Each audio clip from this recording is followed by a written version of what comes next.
Assalamualaikum warahmatullahi wabarakatuh. Pada pertemuan hari ini, kami dari kelompok 7 akan mencoba untuk mempresentasikan hasil diskusi kami, yakni materi dengan tema Program Audio Pembelajaran Bahasa Arab, yang beranggotakan saya sendiri, Eka Nur Fatmah, dengan teman saya, Ilmisani Tasrina.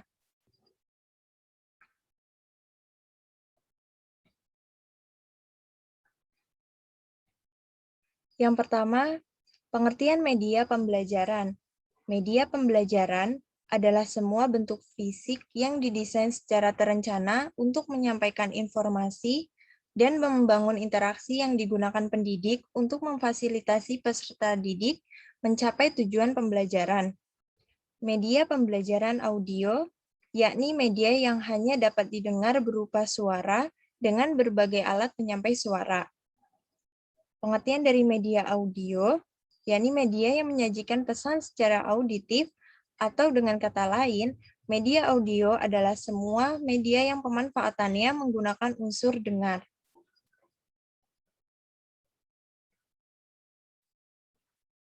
Selanjutnya, keterampilan yang dapat dicapai dengan penggunaan audio. Yang pertama, pemusatan perhatian dan mempertahankan perhatian. Yang kedua, mengikuti pengarahan. Yang ketiga, melatih daya analisis. Yang keempat, menentukan arti dari konteks. Yang kelima, memilih nilai informasi atau gagasan yang relevan dan informasi yang tidak relevan.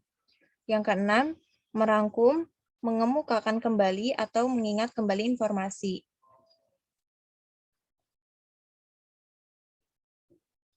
Macam-macam audio pembelajaran. Yang pertama, laboratorium bahasa.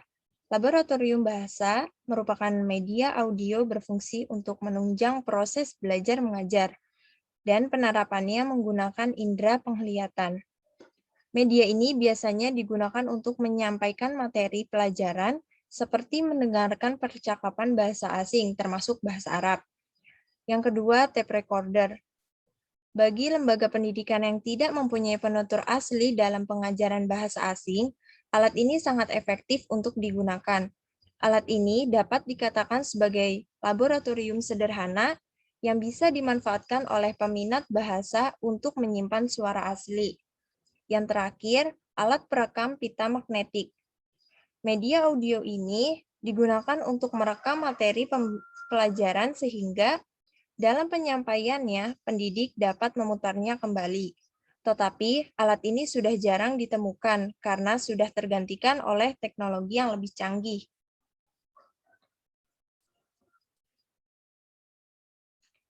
Selanjutnya, media audio dalam pembelajaran bahasa Arab.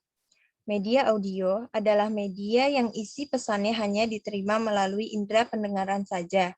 Melalui pendengaran, pesan diterima dan diolah di otak sehingga menimbulkan suatu pemahaman.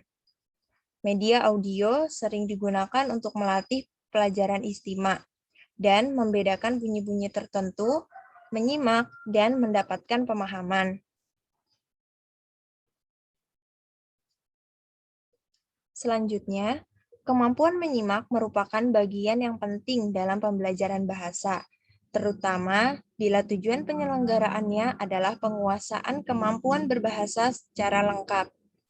Menyimak pada dasarnya bersifat pasif-reseptif, yang berarti bahwa inisiatif untuk berkomunikasi tidak pertama-tama berasal dari dirinya, melainkan dari orang lain. Sikap dan tindakan yang diharapkan dari seorang pendengar adalah mendengarkan dan memahami apa yang didengarnya.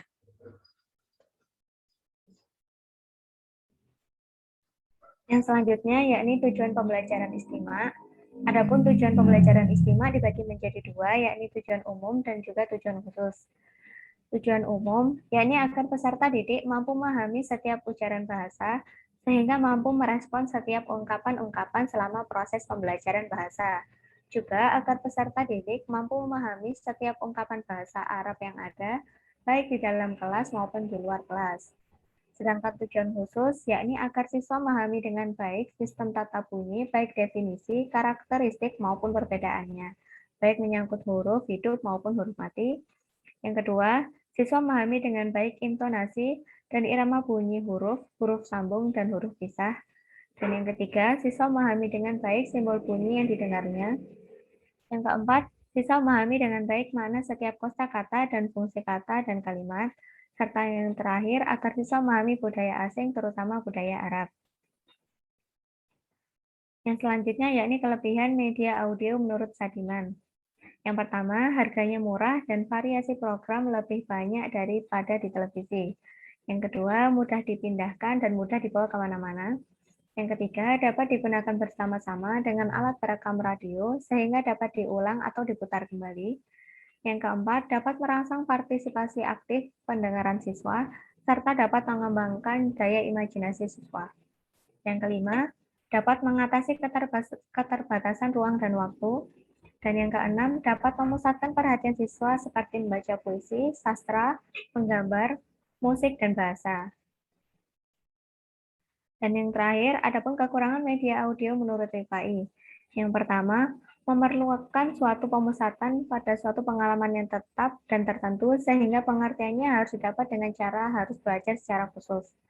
Yang kedua, karena sifatnya abstrak, tingkatan pengertiannya hanya bisa dikontrol melalui tingkatan penguasaan pembendaharaan kata-kata atau bahasa serta susunan kalimat. Dan yang terakhir, media ini hanya mampu digunakan secara baik bagi mereka yang sudah mempunyai kemampuan dalam berpikir abstrak. Demikian yang dapat kami sampaikan, kurang dan lebihnya kami mohon maaf.